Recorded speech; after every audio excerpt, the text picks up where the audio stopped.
Hello everyone and welcome to Daily News Simplified, your one-stop solution to detailed analysis of current affairs which are published in the daily edition of the Hindu newspaper. Today, that is 1st of February 2023, we are going to discuss the Economic Survey of India, which was published yesterday.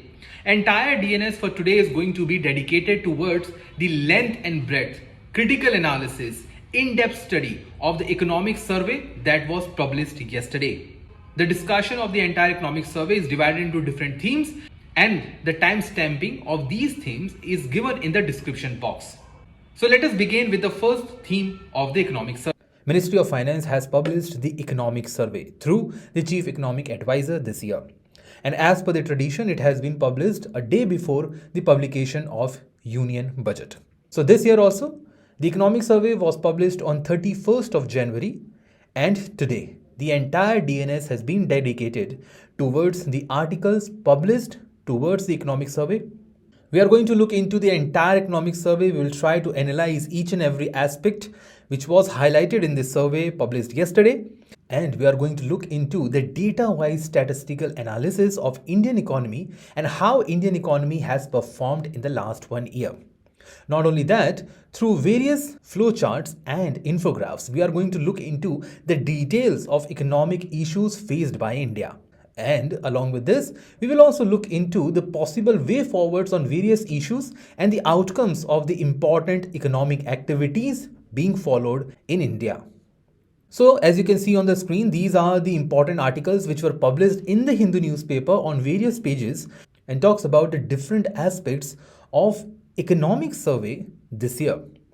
So what we have done is that we have classified the entire video into different themes, including the state of the economy, various sectors, the role of monetary policy and monetary management. We have also highlighted sectors into agriculture, industry, services, as well as the external sector. We are also going to look into the fiscal management as well as the fiscal federalism and the current status.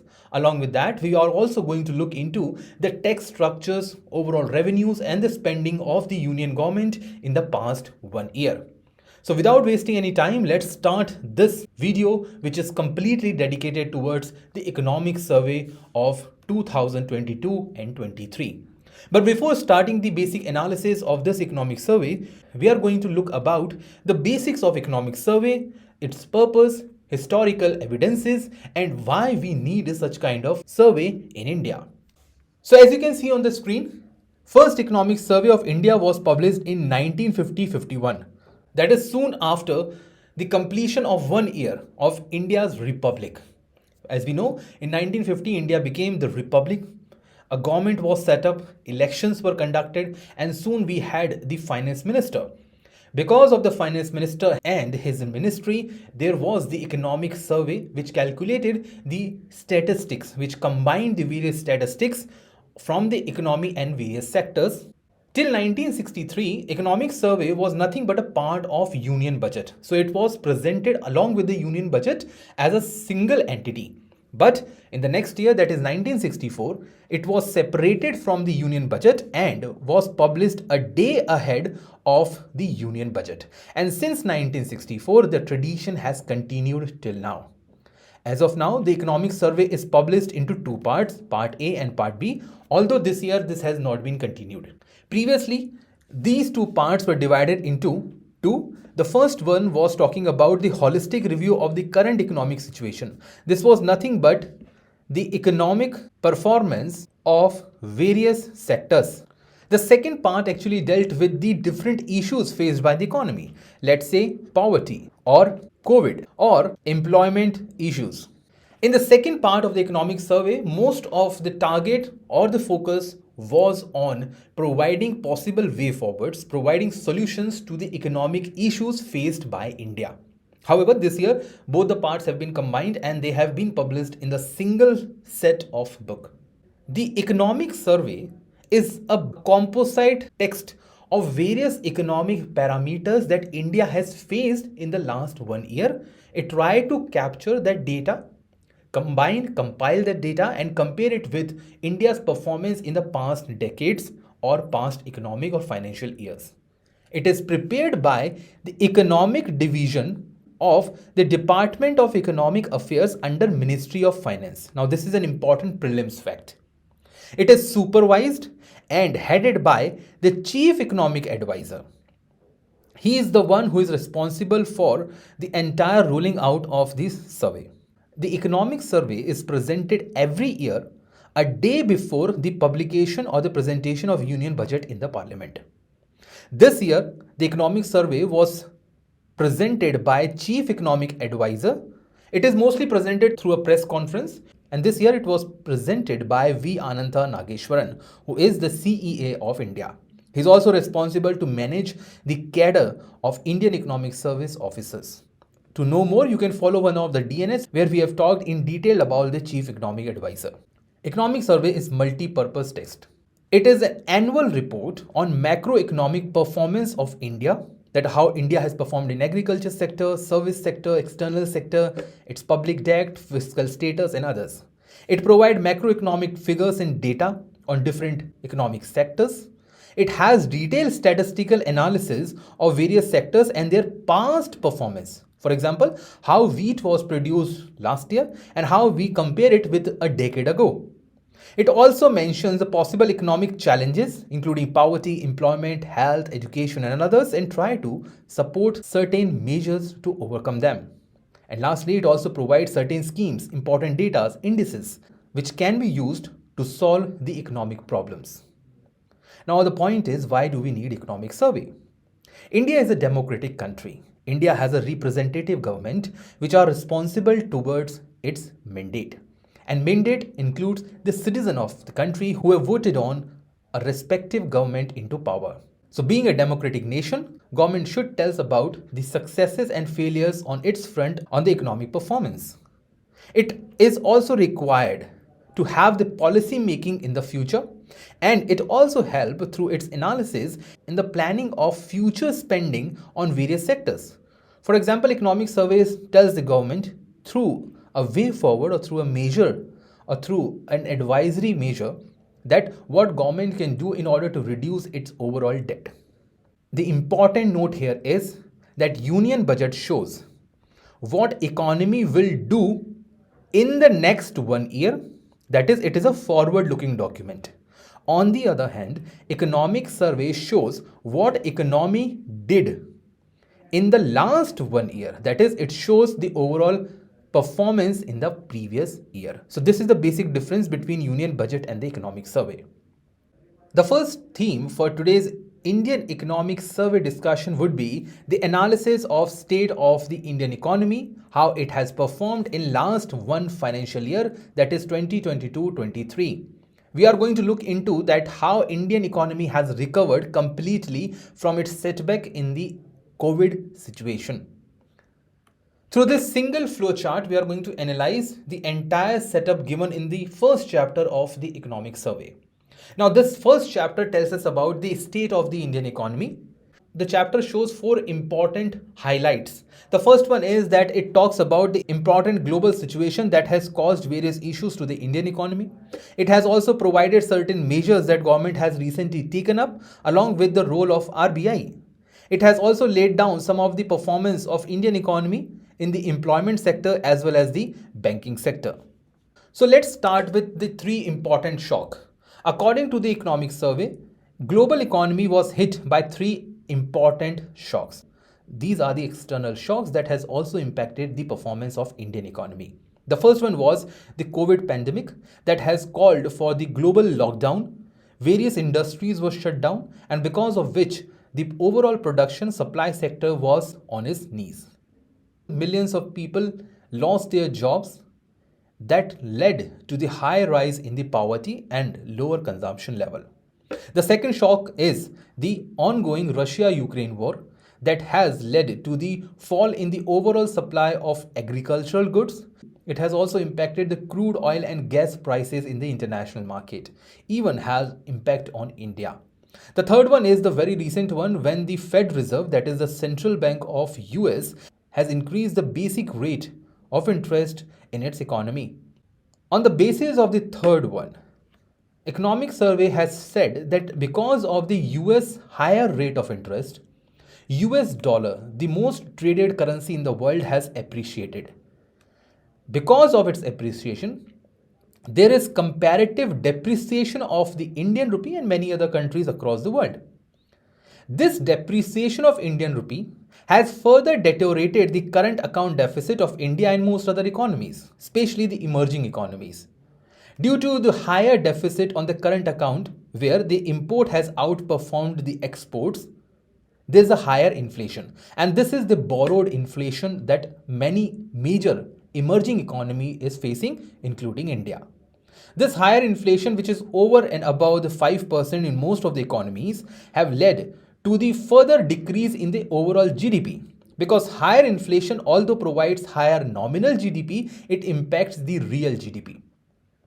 This higher inflation and lower GDP has again forecasted lower GDP outcomes in India. And this is what the economic survey has forecasted for India in the next 1 year, that Indian GDP is the gross domestic production, which is the composite, the collective production of goods and services within the border of an economy over one financial year.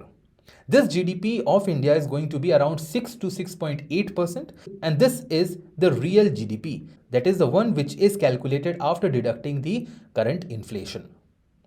As far as the status is concerned, so this economic performance of India is far better than what India had during the COVID crisis, and that is the reason why this chapter is called as the recovery of Indian economy. Now, as you can see on this screen, this is the data given by the economic survey. According to this, the forecast of the GDP is going to be between 6% to 6.8% depending on the various conditions. However, on the screen you can see that GDP was almost in the negative terms, or minus 6.6 during the financial year 21 because of the global pandemic of COVID-19. There is a consistent recovery which we have observed. However, there is a slight fall in the economy because of the higher Fed Reserve rates. The higher state of economic recovery is because of the various measures that were taken by the government and its entities. In the last 8 months of its financial year, government has increased its overall capex or capital expenditure by 63%, which is a very high number. Now, capital expenditure act as a catalyst. It provides the multiplier effect and provide boost to the economic activity. Not only that, the private capital expenditure has also increased regularly thanks to the good performance of the banking and the capital market. On the RBI front, the measure was that it has provided the tightening of the monetary policy through consistent rise of repo rate. RBI in the last 1 year has increased the repo rate by 2.25% or 225 basic point. Because of this RBI's performance, there was overall control on the inflationary pressure, which almost reached close to the double digit. Now it is around 6 to 6.5%. On the government side, there was measures taken through the fiscal policy, which includes tax rates rationalization. This had 3 important measures. The first one was the corporate tax with lower rates. Government wants to rationalize the overall corporate tax in India. As far as income tax was concerned, so more exemptions were given in the previous budget. And on the GST, more comprehensive GST rates were provided, lesser exemptions were given, and more easier format of tax filing was provided by the government. As far as external or exogenous factors are concerned, so the most important one which was highlighted in the economic survey was universal vaccination. According to the survey, it opened the service sector. People now have more contacts with each other. Service sector here mostly include the hospitality sectors. Service sector included the entertainment industry. It included the IT industry. People who were not employed previously now getting more employment. People are spending more. This has raised the overall consumption expenditure in the economy. This higher consumption expenditure now has replaced export as an engine of growth. We need money for the economy to grow. Now, previously we were mostly focusing on the export as the major earning to have economic growth. Now the consumption expenditure has increased drastically in last 1 year. And this has outperformed the performance of the exports. Higher consumption expenditure has increased the demand. Ultimately, production activity in the country has increased.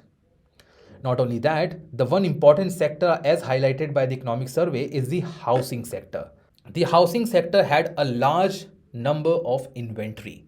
Houses were built, complexes were built, but they were not being sold off. But in the last 1 year, the housing inventories, the stock of housing has shown a good sense of falling down. That means the property sale is high. Now, with these important measures, employment has also increased. Thanks to the performance of Mahatma Gandhi National Rural Employment Guarantee Scheme, rural employment has increased. And with the data of Employment Provident Fund, even the urban employment has also shown to be increased, especially in the organized and formal sector. The recovery of MSME sector, that is micro, small and medium enterprises, has also shown a higher rate of recovery. And there's a robust private capital expenditure has further increased the production capacity in the country, ultimately leading to the higher employment. On the banking front, there's an improved capital base because the non-performing assets are now falling down, close to 5% of the overall lendings. Commercial borrowings of the banks have increased thanks to RBI and its lenient measures. And lastly, more funds have been provided by the banking sector under Emergency Credit Link Guarantee Scheme. Now we are going to look into these important aspects of the economic survey in thorough detail. As you can see from this diagram, all the sectors have now been showing good growth. However, the agriculture sector is more consistent. There are two reasons for this. Number one, it is less susceptible or less prone to the external shocks, and it is more based on the climatic condition. Good monsoon, higher performance; less than normal monsoon, low performance. On the other hand, if you talk about the industry and the service sector, their performance is more susceptible, more linked to the global performance. So during pandemic, they both were on the downside, and now as the global economy is recovering, both of them are recovering. If we talk about the overall depreciation or the appreciation, this is how Indian rupee has performed. Now, Indian rupee is one of the currency which has performed better than many other of its counterpart. For example, if we talk about the BRICS countries, so Brazil and South Africa are poor performer if we compare it to the India. As far as gross capital formation is concerned, so this is nothing but the overall investment in the country. As you can see, during the COVID period, the overall investment in the country was very low. It was under 29%. And as per the recent data, it has crossed 33% and it is going to be closer to 35%. Given the capital output ratio, this investment is very good for the future generation of higher economic growth. Not only that, even the private investment or the private capital expenditure has also been increasing in the last 3 years. In terms of RBI's target to control the inflation, as you can see, because of the tighter monetary policy, the inflation is now going towards the downward trend. It is just because of the higher repo rate status of the RBI. In terms of the overall direct tax collection, so the income tax and the corporate tax collection is high thanks to the important rationalization policies adopted by the government. In terms of the private consumption, which is also one of the highlight of this year's economic survey, higher private consumption has led to the more production activity and the ultimate employment generation.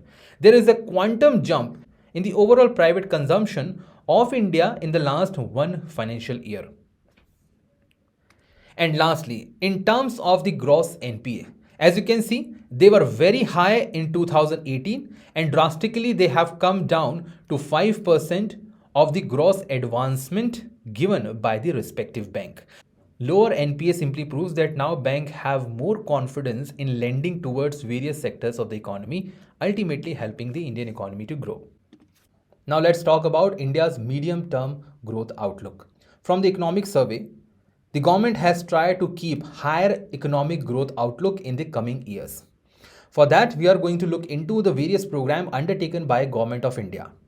Now, Government of India has claimed through the economic survey that they are providing ease of doing business and ease of living together in order to provide efficient resource allocation, which ultimately has enhanced the economic potential of the economy. Now, this is what government claims that it has done in last 8 years of it being in the power. In this, government has launched various programs. For ease of doing business and ease of living, we have programs like Bharatmala for road development, Aadhaar e-KYC for Digital India, Jan Dhan Yojana for providing financial inclusion and bank accounts, Sagarmala for the port development, Unified Payment Interface for ease of payment through mobile phones, and Mudra Yojana for providing easy credit access to the MSME sector. On the other hand, there is Make in India for indigenization, Stand Up and Startup India for the entrepreneurship. There was the rolling out of goods and service tax for One Nation, One Taxation. We have PM Gati Shakti for the infrastructure development, recent rollout of production linked incentive scheme, which has provided impetus to the industrial sector. We have Digital India program for the digitalization of the service provided and e-governance, and National Single Window System. All these have been highlighted in the economic survey. As far as 4 important factors that had contributed to the ease of doing business and ease of living. The first one is the trust-based governance. According to the economic survey, there are 4 parameters for which this trust was built between the government and the citizen. The first is the Insolvency Bankruptcy Code that has provided ease to the winding up to the various industries and also improved the non-performing asset. The second one was the Benami transaction, which has reduced down the forfeit and the black money in the economy. Then there was a Real Estate Regulatory Authority. It has also reduced down the black money in the economy. And the last one was the recent provisions which led to the decriminalization of various provisions in the Companies Act. This has raised the confidence among the investors as well. In terms of private sector, various schemes were launched, and for agricultural productive, which we are going to take separately, various schemes were launched. And the fourth one was creating public goods through infrastructure. This has led to the efficient resource allocation, ultimately enhancing the productive potential of Indian economy and its people. Now, what were the benefit of all these things? In terms of economic outlook, these are the following benefits that India has registered and is likely to register in the coming year. This has enhanced the foreign direct investment. Inflation has now been controlled. India is now moving towards the higher export potential in the coming year. Current account deficit has been eased. There is a quantum push given to the infrastructure, which has ultimately led to the falling of the logistic cost, improving the competitiveness. Through various programs, government has increased the production and the labor productivity, including the Skill India. There's higher competitiveness given to the Indian industries now, and there's a higher participation of Indian industries in the global value chain. All these factors are going to provide higher growth outlook to India in the future. Now, in terms of various data given in the economic survey, as you can see, the government capital expenditure has increased drastically in the last 3 years. It has even crossed 7 lakh crore, which is very high. In terms of overall investment in various sectors, now all the data given on this screen are compared through the base effect. Now, electricity, cargo, railway and national highway were taken to be at 100 level. In between 2011 to 2020, there is just double the production of electricity.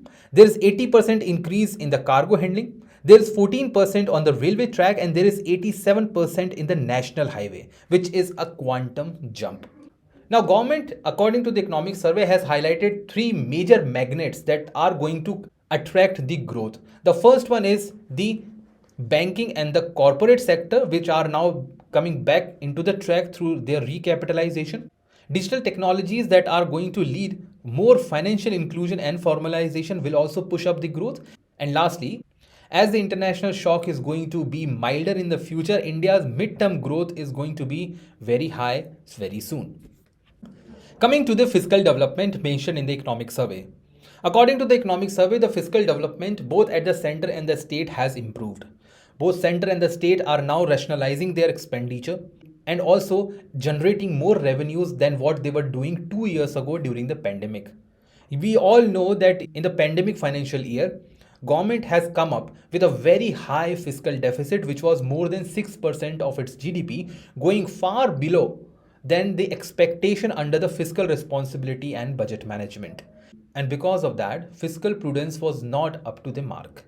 Now, removing that discrepancy, government this year, that is in the previous financial year, has outperformed itself and has provided limited spending with more returns. Now, as per the economic survey, government has tried to play a balanced role in the overall economic scenario. The first is that it has intensified the fiscal deficit, and this intensification is because of the higher fertilizer subsidy and reduction in the taxes. Both of them were very high during the COVID pandemic crisis. And on that front, India's fiscal deficit was higher. It was over 6% in a financial year previously. But despite this poor performance, India had provided a very good comeback because of the four important factors. And these are the supporting factors, and that has provided the resilience to the Indian economy and protected it from falling into the trap of depression. The first one was the tax buoyancy. Tax buoyancy is nothing but the tax growth divided by economic growth. So let's say the tax growth in India was 15% and GDP grew by 5%. That means the tax buoyancy was 3. In India, tax buoyancy lies between 0.9 to 1.2 in the last 3 financial year. Now, because of the higher tax buoyancy, that is, tax is growing more than what GDP is growing, there is a higher income tax generation and higher GST generation that we are going to discuss very shortly. Higher tax generation has provided a 15% higher growth of gross tax revenue. This is the entire revenue receipt of the government. The second supporting factor was the economic recovery due to the higher consumption expenditure. Third is the higher capital expenditure, as we have discussed. And the fourth factor which has supported Indian economy in the fiscal matter was the support given by the center to the state. Now, there were 4 types of support as per the economic survey. First is that because of the higher recommendation of the financial devolution to the state as per the 14th Finance Commission, states are now getting more revenue than before. Center has provided interest-free loan to the government at the state level. They have also paid down the compensation under the GST. They are providing more leniency towards the state as far as provisions of fiscal responsibility and budget management is concerned. And because of the rolling out of One Nation, One Ration card, more devolution of funds for the food security are now being transferred to the states. Now, based on these two extreme values, that is the first where government had to perform poorly and the second where supporting factors were there, India has now been able to balance overall economic performance. If we go through by the important data, as you can see, in the financial year 2021, there was a fiscal deficit which was close to 9.2%, but it has fallen down to 6.4% as per the budget estimates. Not only that, the combined gross fiscal deficit to the percentage of GDP, even if we combined that of the state, it was close to 13%, now at 9%. So overall fiscal deficit performance of the country is now improving. As far as tax buoyancy is concerned, so overall gross tax revenue of the government has increased, as we have seen. Direct taxes now constitute half of the gross tax revenue, which is a good sign, because an economy which has higher ratios of direct taxes to that of the indirect taxes has more developed economic structure. Direct taxes are those under which the tax burden falls on the person who is actually paying. So direct tax here is the income tax or the corporate, and indirect one includes the GST. Direct tax in the last 1 year has remained mostly the key driver of the economic growth. Whether you talk about the personal income tax or the corporate, together making around 52% of the overall taxation against 28% coming from the GST. Even in terms of growth rate, direct taxes have shown the higher ratios of growth rate thanks to the corporate profit and their higher rebound growth in the one financial year. In terms of the overall GST collection, as you can see, the overall GST collection is now around 1.5 lakh crore in a single month. This is a very high growth, but there is a word of caution. Most of this growth is also taken because of the higher inflationary pressure in the economy. So whenever we go through such data, inflation should be kept in mind. Higher inflation might also lead to the higher tax collection. Now, in terms of supporting factors that has kept Indian economy resilient, one was the capital expenditure. As you can see on the screen, in the last 3 years, the overall capital expenditure of the government has increased exponentially. In terms of the overall capital expenditure, government has now been increasing more towards the capital expenditure than the revenue expenditure. Despite the fact that revenue expenditure is more than the capital one, in the last 5 financial year, that is between 2018 to 2023, as you can see, the capital expenditure in the overall expenditure of the government has increased from 12% to the 19%. It simply proves that now government is moving more towards the investment-led growth or the capital expenditure-led growth. Now, in terms of the overall transfers given to the state, because of the COVID crisis, state required more devolution of funds from the center. Now, center has increased all these factors responsible for the transfer. Central sponsored scheme, finance commission grants, and even the other grants. All the three categories have increased in one way or the other. The initiatives which were taken on state parts are also mentioned in the economic survey. What states have done to keep themselves above the depression or the recession stage. Now, states through their various schemes and programs have provided resilience to their own economic structure. The first one is that most of the states have started monetizing the idle assets. Let's say a piece of land or a parcel of land which was lying idle has now been monetized by the state, earning rent on that. There are certain states like Madhya Pradesh or Haryana which has revised the power tariffs. They have increased the overall power tariffs in their particular state, ultimately reducing the loss incurred by the discoms. Some states like Kerala and Assam have imposed the green tax on old vehicles, another way of generating the revenues. States like Telangana, Tamil Nadu and Kerala have provided the enhanced property tax, again a way of increasing the revenue. There is a one-time settlement of the VAT dues in the state like Haryana, where a person who had cases related to the non-payment of the VAT or the value-added tax dues can now settle it in one go. This has provided a high revenue generation to the state. There are many states which are now shifting towards privatizing the state public sector enterprises which were running in losses. And lastly, states like Uttar Pradesh have now come up with a new liquor policy where they have increased the licensing and the registration fees for the distilleries. All these measures have provided a higher revenue generation on the state's part and reduced their overall fiscal deficit. In terms of monetary management and financial intermediation, according to economic survey, last financial year was a good year. Now, there were many changes which took place in India's financial system as far as last one financial year is concerned. The first one was that there was a monetary policy tightening, not only in the developed nation like the Fed Reserve of the US or the Bank of England in Europe, but also the developing nations like India. As we have seen that RBI itself has increased repo rates multiple times. The second change was that the non-food credit of take has increased again this year. The non-food credit can be classified into 4 categories: the agriculture credit, the industrial credit, the service sector credit, and the personal loans. All these 4 sectors have seen a high intake of credit in the last 1 year. As we can see from this data, the non-food credit growth has been in the double digit in the last financial year, and it has increased drastically since the December 2021. The another change was that the credit disbursement of non-banking finance companies or NBFCs has also increased drastically. And this is the reason why these companies are now turning into more profitable situation and less as a sick units. The low number of non-performing asset, which is 7-year low now, is a more promising sign for the Indian economy.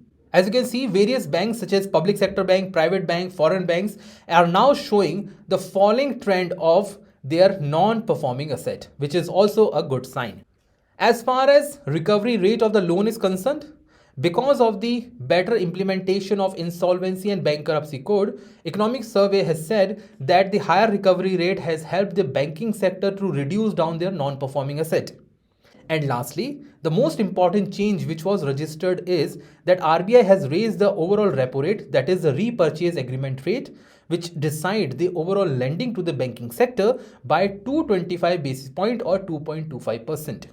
The reason for this was to compensate the excessive liquidity which was given during the pandemic period. As we know that government came up with a higher fiscal deficit in the financial year of 21, because of which government had to infuse larger amount of money in the economy. Now, we cannot keep that same level of larger money in the economy because it will create the inflationary pressure for the longer term as we are observing. So what RBI has done is that they have increased the overall policy rates so as to keep the excessive liquidity under check and to take back that excessive liquidity so that overall general price level in the economy remain sustainable. The second was to control the overall inflation. These two purposes has led to the higher repo rate as suggested by the RBI. As we can see on this screen, Reserve Bank has increased the overall policy rate consistently in some of its previous monetary policy committee meetings. Overall, the reverse repo rate has remained more or less static. However, the repo rate marginal standing facility has increased drastically. Now, because of all these major changes, there were certain consequences. The overall weighted average lending rate has increased. Now, as you can see on the screen, the weighted average lending rates, this is the composite lending rate charged by a bank. So 135 basic point simply means that if previously a bank was charging, let's say 7% of rate of interest, now this bank is charging 8.35% of interest rate on a particular loan. On the other side, the weighted average domestic term deposit rate had also increased. So the fixed deposit rates which a citizen is getting on their term deposit has also increased by 59 basic point. So this has promoted the overall saving, and the higher weighted average lending rate has also controlled the overall consumption, ultimately reducing down the inflationary pressure. So higher weighted average lending rate has made the loans more expensive. This expensive loans have reduced down the demand of the people, and this has controlled the overall inflation. As far as impact on the supply side is concerned, higher rate of interest on the production sector has impacted the overall supply chain. Production level of many industries was hit. So supply was also impacted. This has raised the profit margin of the public sector banks, which are now mostly in the green sign. And the last consequence was higher cost of production in India is because of the higher loan availability to the production areas. This higher cost of production has now been substituted by the higher reliance on the imports. So the firms which cannot produce cheap in India are now importing more from the outside. So more or less there were mixed response to RBI's higher repo rate. Now let's look into what economic survey has to say with respect to the social infrastructure and employment generation. According to the economic survey, the social infrastructure and the employment generation has seen the quantum jump in terms of the expenditure made by the government both at the center and the state. As far as overall spending is concerned, so the government is spending almost 26% of the social sector itself, and it includes the 40% of the government spending in terms of the health sector. As far as poverty reduction is concerned, so Government of India has reduced down the poverty by 41 crore people in between the year 2006 to 2021. According to the economic survey, the most important scheme which has helped India to work on the social sector has been the aspirational district program, which was also asked by the UPSC in the mains examination. The same survey has claimed that JAM Trinity, that is Jandhan, Aadhaar and Mobile Trinity, has helped being a catalyst in the overall social sector development. And the same economic survey has also claimed that in the past 2-3 financial year, the one most important concern about the employment was that there was a low female labor force participation rate. But this has surprisingly now increased to 27%. According to the economic survey, these are the important schemes that have been taken up by the government in order to provide quality health for all. This includes what government has done in 2017 with National Health Policy. In 2018, government launched the Ayushman Bharat program along with Jan Arogya Yojana and Anemia Mukt Bharat. In 2019-20, there was e-Sanjeevani for OPD, social awareness and actions to neutralize the pneumonia. In 2021, government has come up with the Universal COVID-19 vaccination program, which is one of its kind in the world. 15th Finance Commission has also called for health sector grants specially given to the local bodies. Ayushman Bharat Digital Mission was launched to provide digitalization to the health sector provisions. In 2022, that is in the last financial year, Pradhan Mantri TB Mukt Bharat Abhiyan was launched to control and end TB by 2025. Not only that, even government has now looking towards the improvement in the mental health through Telemanas program. Government, through its multi-dimensional approach, according to the economic survey, is now looking into to provide one of the largest healthcare network in the world through various programs. In terms of the expenditure made by the government in various sectors of the education, health and the others, combining together as a social sector, as we can see, there is a consistent rise in the overall spending by the government in all the sectors which have been targeting towards the social development. In terms of better quality of life, what government has done. So according to the economic survey, these are the various programs that government has launched. You can utilize these important data set for your mains answer writing as well. So in terms of Ayushman Bharat, there were 22 crore beneficiaries. In terms of all weather roads under Prime Minister or Pradhan Mantri Gram Sadak Yojana, 7.2 lakh kilometers road were constructed. 49 lakh enrollment have been conducted under Swasthya Bima Yojana. Over 11 crore LPG connection have been provided under Ujjwala Yojana. As far as Jal Jeevan Mission is concerned, so 11 crore tap water has been provided. In terms of the electricity of Saubhagya Yojana, 2.9 crore rural households have now been electrified and 2.1 crore houses have been constructed under Pradhan Mantri Awas Yojana Grameen. So all these are important in terms of providing quality of life to the backward sections of Indian society. In terms of the overall employment generation, so this is the data provided and based on the overall survey conducted by various organizations including the NSSO. So as per this data, as you can see, there is a contrasting trend in the worker population ratio and the unemployment rate. Higher worker population ratio means lower employment rate. So they move in the opposite direction. If less number of people are there in the employment ratio, it means there is higher unemployment. If there is higher number of worker population ratio, there is lower employment. As per the recent trend, there is higher worker population ratio, which means there is lower unemployment rate. So unemployment rate is now improving if we compare it with what happened during the pandemic season. Now coming to the digital services at the doorstep.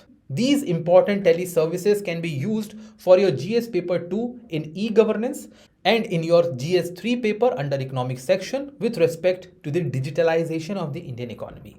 This includes the direct benefit transfers, Aadhaar enabled services, common centers which are now close to 5 lakh in India.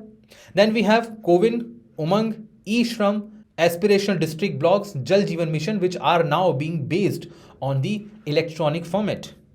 In terms of teleservices, we have eSanjeevani, Diksha portal, many others. In terms of efficient implementation of various schemes, we have now geotagging attached to the MG Narega scheme. We have drone survey under the Swamitva program in order to provide land rights. We have 46 crore Jandhan account which have included 56% of the female account and has increased the overall financial inclusion.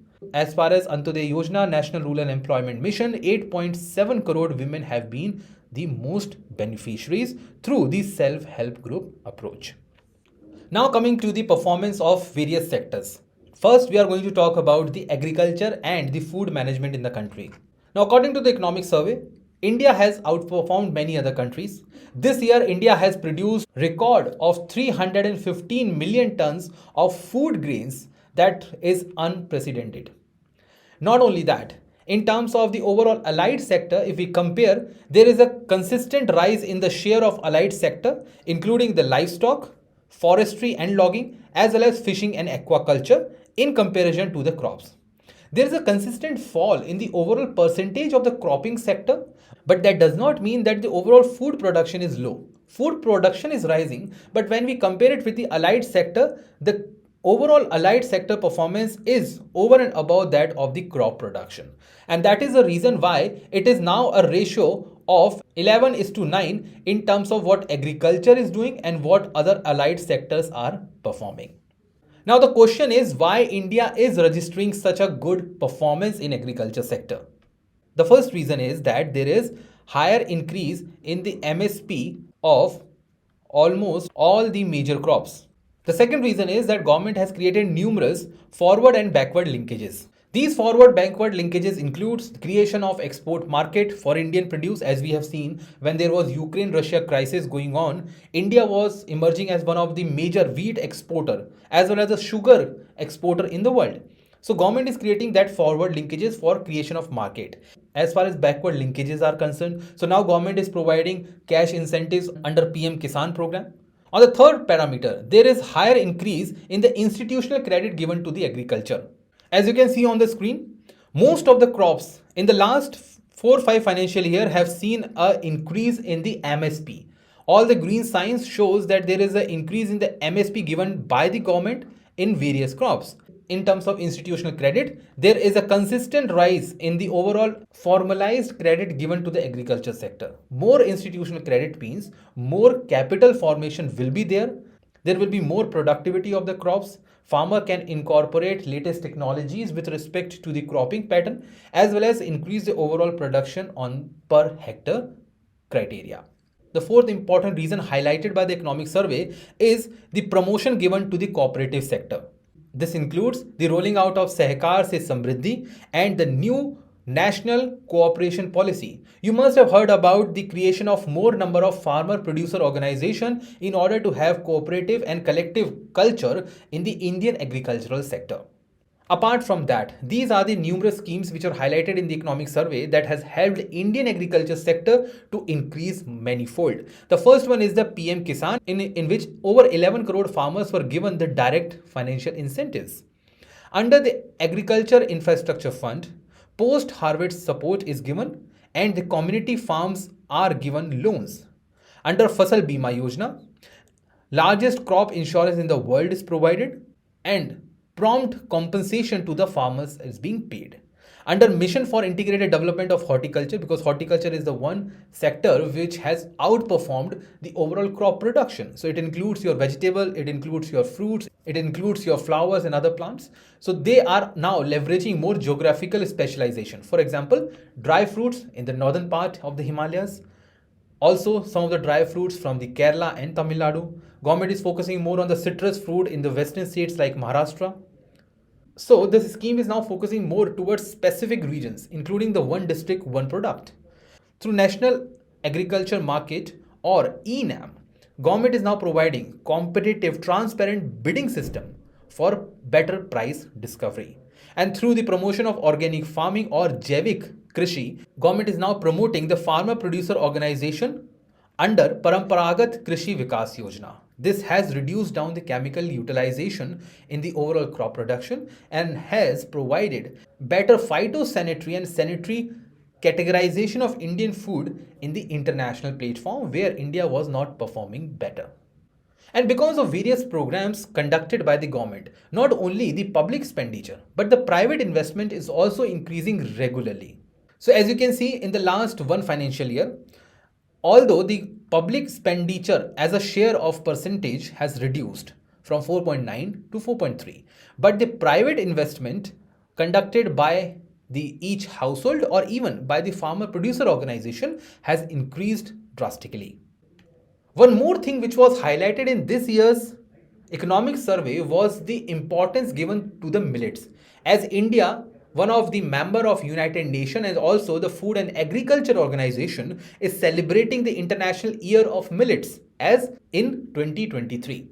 So the economic survey has provided this map of millets. You can utilize this map for your prelim examination as questions could be put up with respect to various millets and their geographical location, that is where they are grown. From this map, one thing would be clear to the student that states like Bihar and most of the northeastern states do not have much growth or production of millets.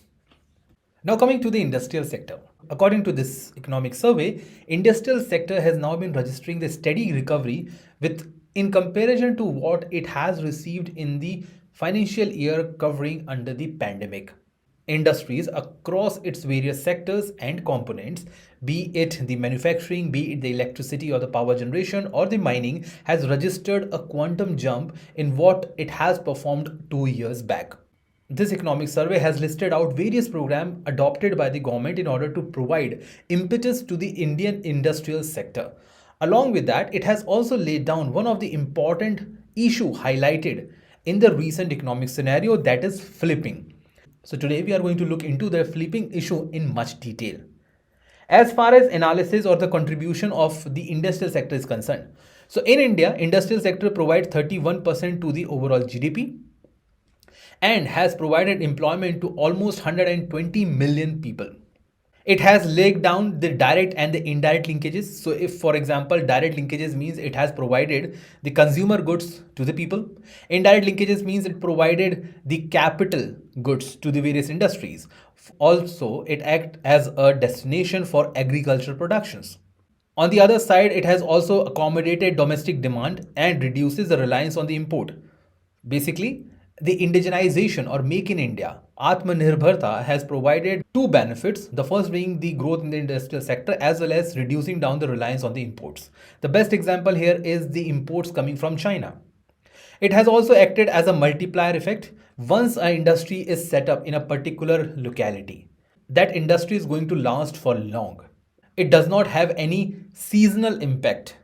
It creates more employment. It creates multiplier effect in terms of income generation. Higher profits are generated in the secondary sector, can reinvested in the generation of more and more output. Industrial sector in India also has a high employment elasticity. For example, those industries which are involved in the textile and the leather goods. On the right side, you can see the classification of the industry into four categories: mining and quarrying, manufacturing, electricity, power and others, and the construction. In terms of the overall growth rate, the share of the industry is around 30 to 31%, and the highest share comes from the manufacturing sector. In terms of the real GAV is the gross value added. It is compared and calculated at the sectoral level, and in order to calculate the entire GDP, the GAV of various sectors is combined together. In order to calculate the GDP, you must add taxes to your gross value added and subtract the subsidies paid by the government. Gross value added is nothing but the value addition to a particular good or services produced, irrespective of the taxes and the subsidies.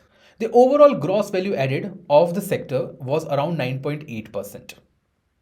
As far as capital investment is concerned, so as we have discussed in the very first section of this video, that capital investment or the gross formation or the gross capital formation from the private sector has also increased.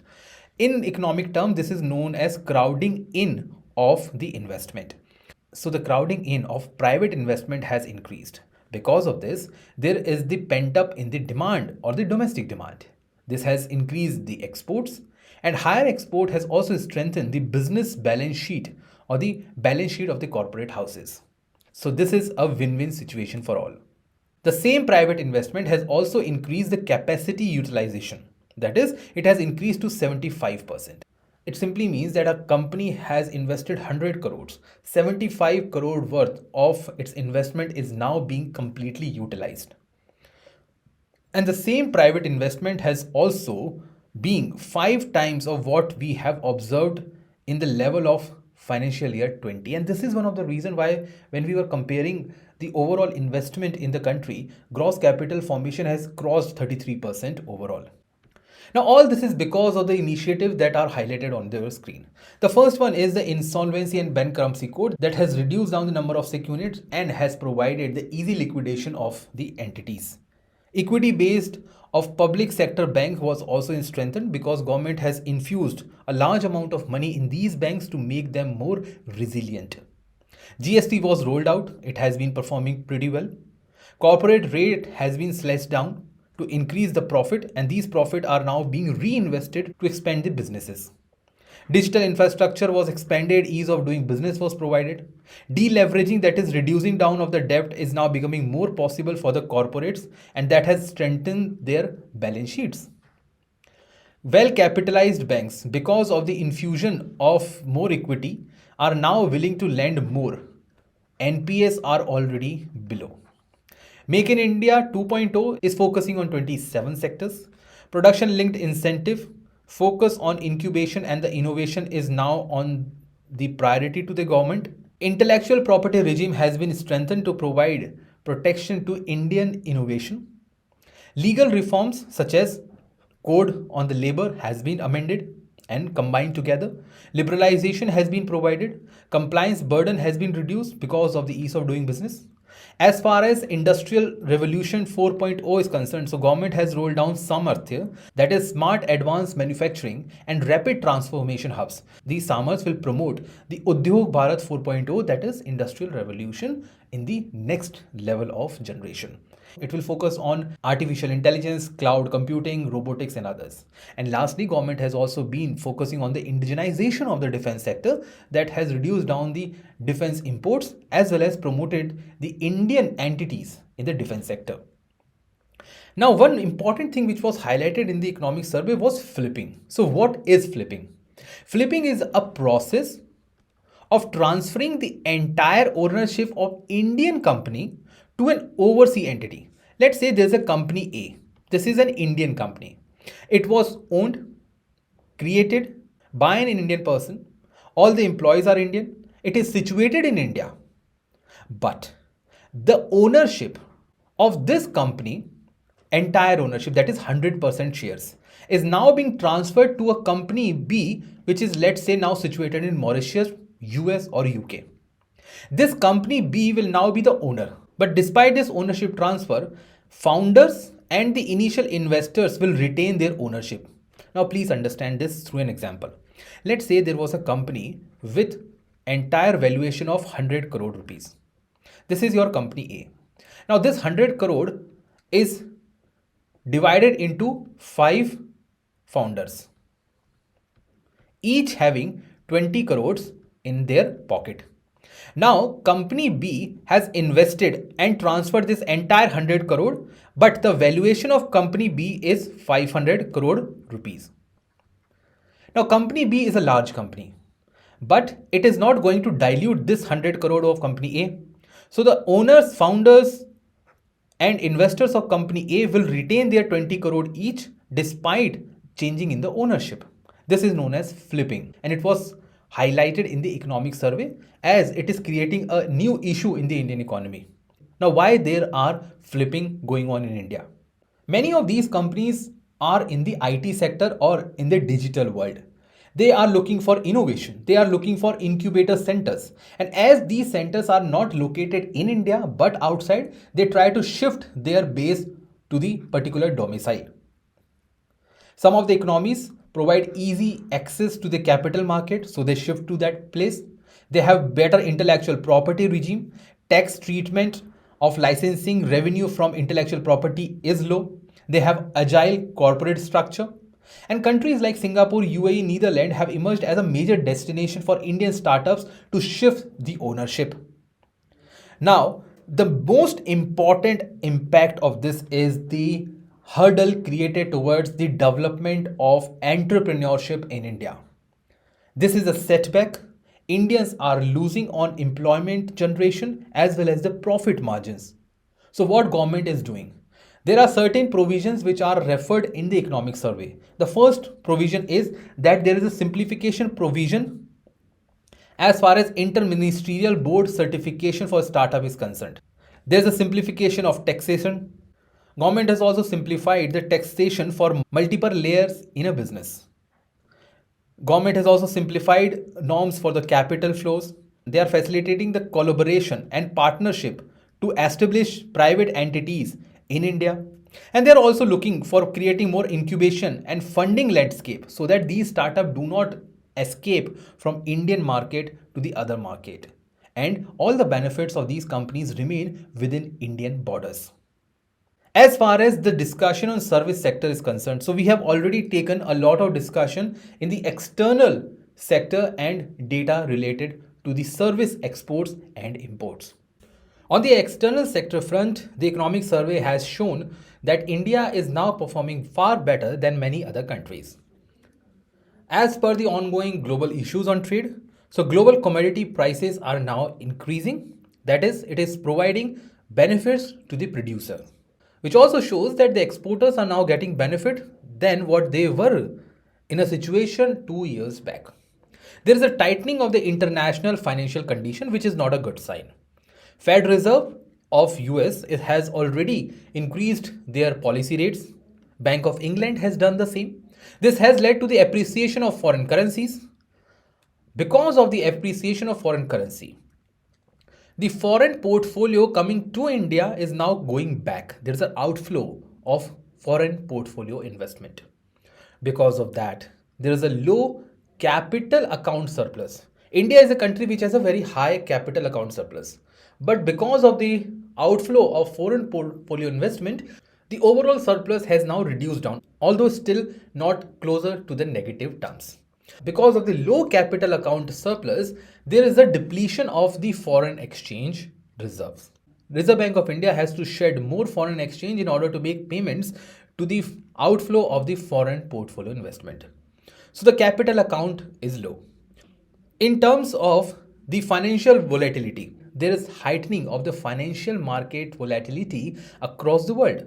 Even the stock markets in India are under the stress. There's a reversal of the capital flows as we have seen because of the appreciation of the foreign currency. Most of the currencies are depreciating as the major currencies like dollar is appreciating. There's a looming global growth because of the overall lower demand in the global economy, and overall all these factors had led to the slowing down of the global trade. Now, because of these factors, there is a low international demand of Indian goods. This has led to the low exports. On the other hand, higher domestic recovery after the pandemic has resulted into the higher imports, especially in the sectors such as petroleum oil as well as the gold. Lower exports combined with the higher import has led to the higher current account deficit that India is facing. Although compared to many previous years, it is bearable. As far as economic survey on India's position is concerned, so India is now the 7th largest service exporter in the world and overall contribute 4% of service exports. Almost 28% of growth in the exports came in the last financial year. As far as softwares or the IT services are concerned, so before COVID-19, the overall service export contributed mostly from the software exports. But after the COVID-19, non-software service export has increased, mostly because of the sectors like tourism and medical. Now, what measures government has taken according to the economic survey in order to provide impetus to the export growth and control current account deficit? The first one is to provide PM Gati Shakti mission to improve the overall infrastructure. Government has also rolled down the national logistic policy to reduce down the cost of logistic in the country. Government has signed new free trade agreement with the countries like UAE and Australia. In terms of easing out the impact of foreign currency, government is now looking for more avenues to trade in its domestic currency, that is Indian rupee. Government is now trading with Indian rupee with countries like Russia and Sri Lanka. They have also provided extension to the foreign trade policy of 2015-20 for next 2 years. They are also now focusing more towards the agricultural exports, especially those from the farmers producer organizations. And lastly, government is now creating small export hubs such as one district, one product initiative. And all these measures were taken in order to provide basic support to the falling exports in India.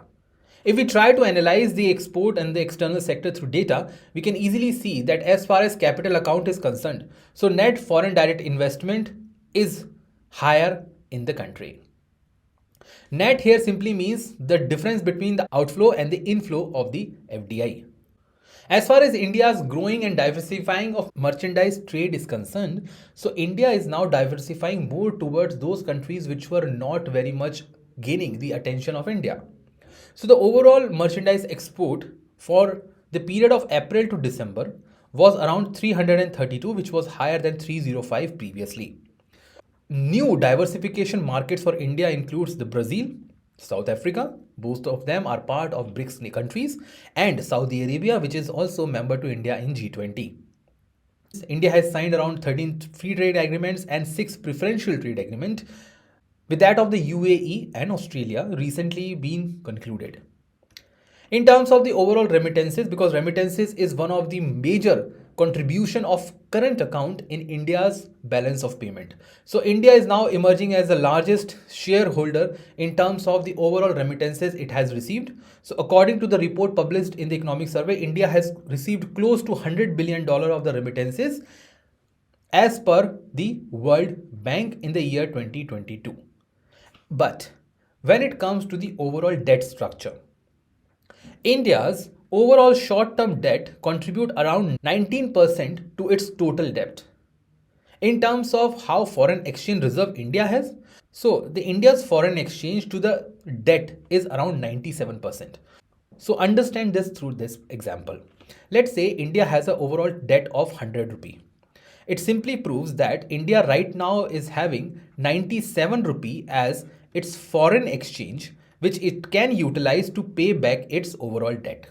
So 90% is the share in India, but when you compare it with that of China, it has 123%. That is, the foreign exchange reserve of China is more than the debt it has. But when you compare to the short-term debt, China is poorly performing in comparison to the India. Its short-term debt is far more. But the total external debt of India is more than that of China because of its poor performance in the domestic financial market. Now, in the last from the external sector, these are the important data that you should remember for the prelims as well as for the mains examination. As far as merchandise export is concerned, so India is around 1.8% to the total exports in the world. On service, it is 4%. In terms of the import, India is far more than what it has exported. So India export 1.8% of the total, but import 2.5%. As far as India's rank is concerned, so on the 2020 data, India's merchandise exports is 21, but on import it is higher. This shows that India's current account deficit situation is not good. In terms of services, India is a good and a promising member in the world, but only for the export and not for the import.